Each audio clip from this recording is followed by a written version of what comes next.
When I was a kid, my father sometimes told me at bedtime that if I closed my eyes and didn't open them for a long time, all the demons would blow away. Yesterday I turned 60, but I still take his advice. Not because I'm sentimental or want to keep the memory of my father alive. I just can't think of a better solution. To get away from all the demons that haunt Freeburg, I'd need to wear a blindfold 24/7. Plus, it's a good idea to act blind when talking to reporters. At least that's what my colleagues say. They're afraid of press conferences. But for me, it's more like a confessional. No matter what lies you tell, you're privately thinking the honest answers. It helps me remember who I am. The fact that I'll be reading all about it in the papers tomorrow is a small price to pay. Call it penance for the preacher.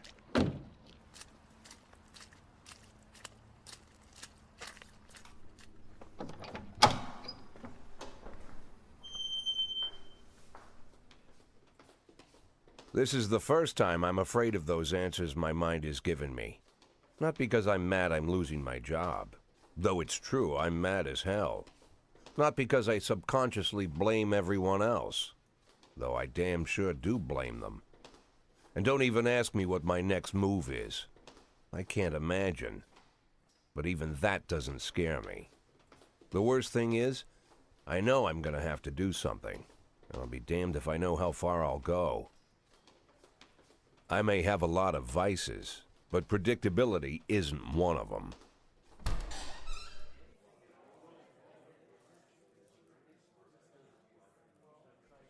I learned a long time ago how to drive away the swarming demons. But what do you do when they're trying to rip your soul from your skin? Shutting my eyes tight as I can. The best solution remains the same: play blind.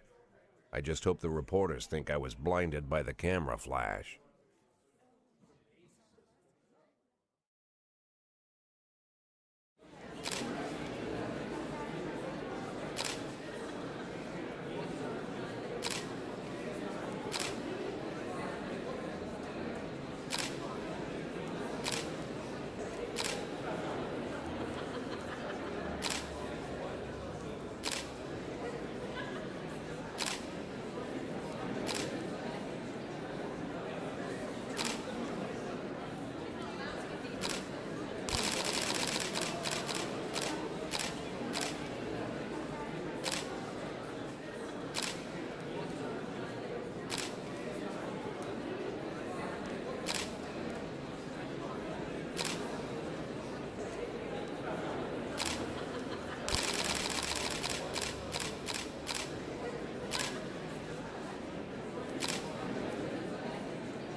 How's the back today, Mr. Boyd? Same as usual. How did the press conference go? You can read about it in the newspapers tomorrow. Don't let anyone in.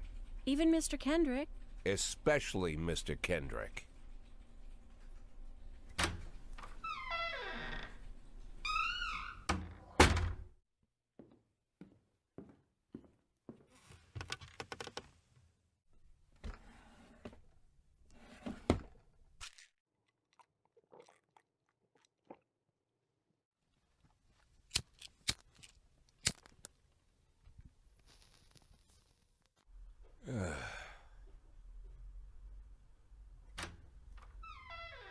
As soon as I heard the door creak, I knew what face I'd see.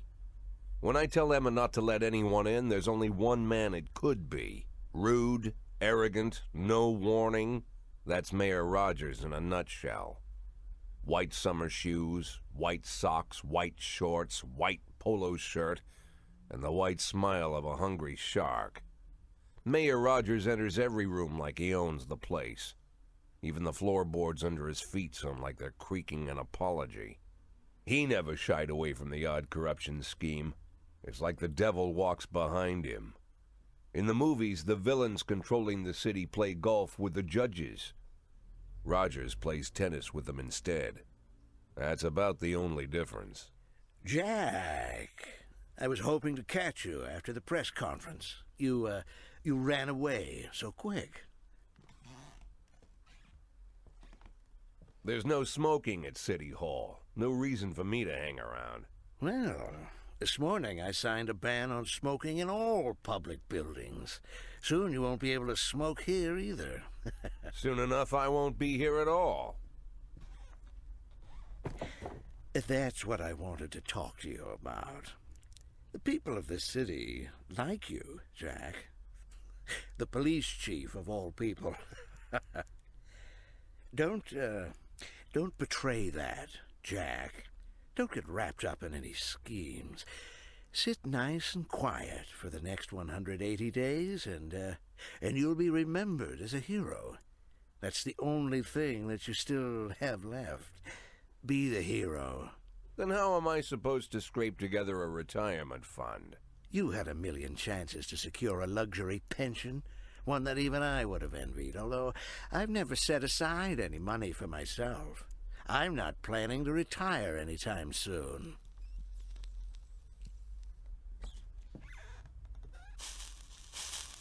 "180 days of quiet, Jack.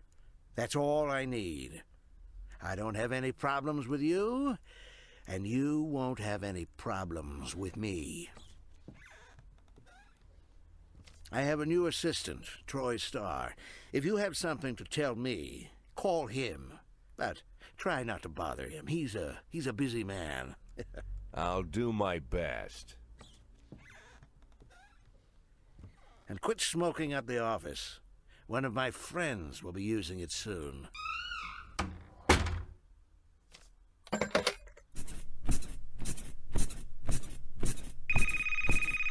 Oh, I'm sorry, babe. Only the mayor has this number. Mr. Mayor? Yeah, is this Troy Starr? Yes? Go fuck yourself, Troy Starr.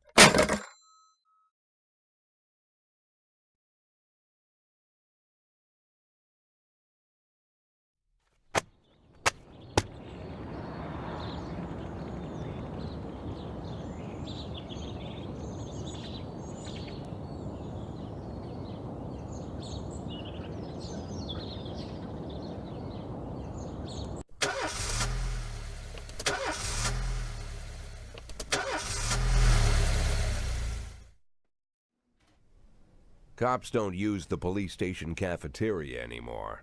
There's some kind of stigma against sitting shoulder to shoulder with your partners.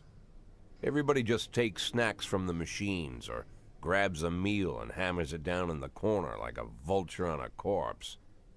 The main thing? Don't look into anyone's eyes. Could be construed as an invitation to sit together. The only people eating here are ghosts.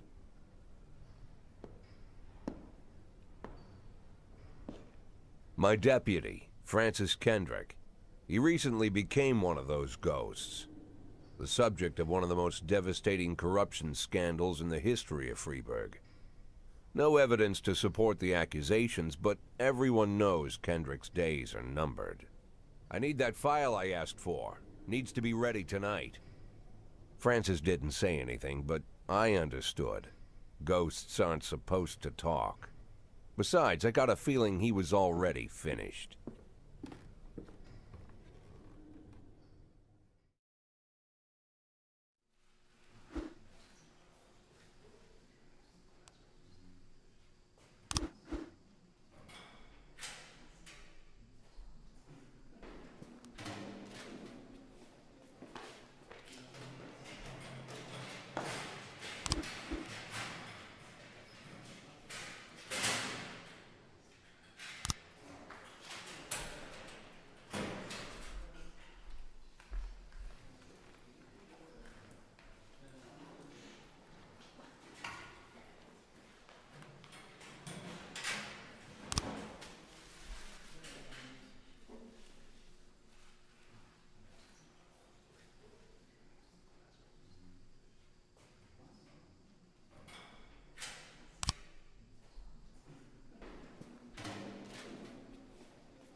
You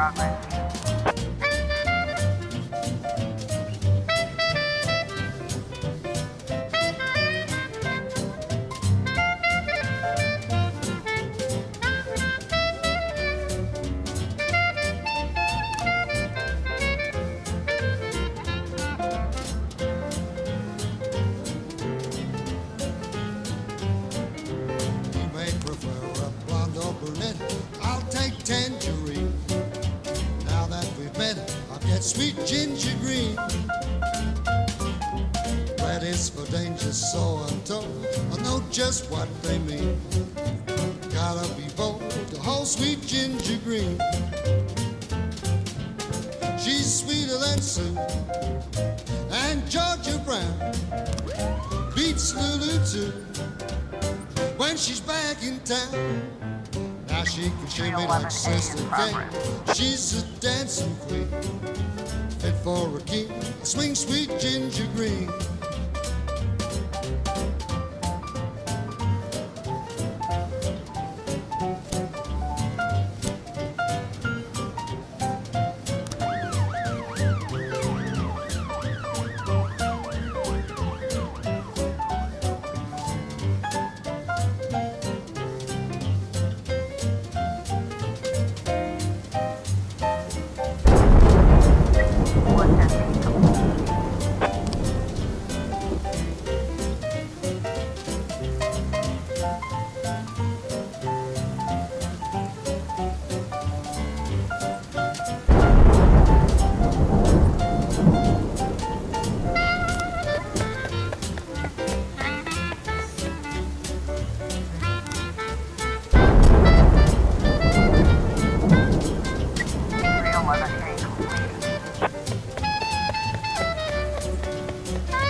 Now she can shimmy like Sister Kate. She's just a dancing queen, fit for a king. Swing sweet ginger, swing sweet ginger green.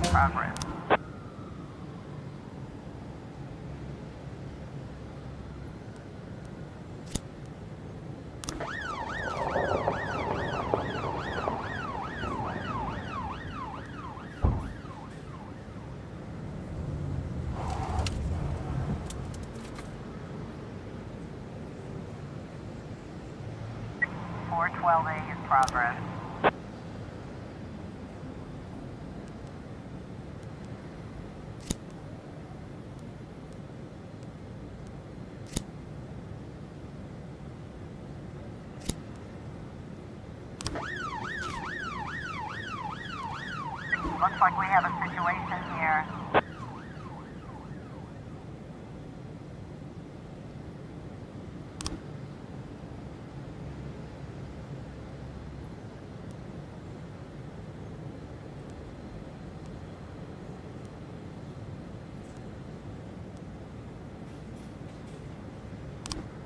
Nine testing complete.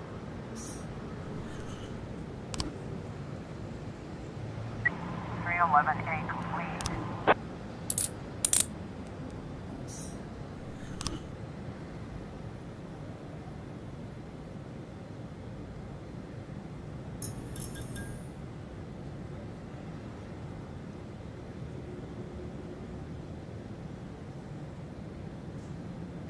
Four 12A complete.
Used to be, when I asked Kendrick to stay late at the office, he liked to grumble and crack wise.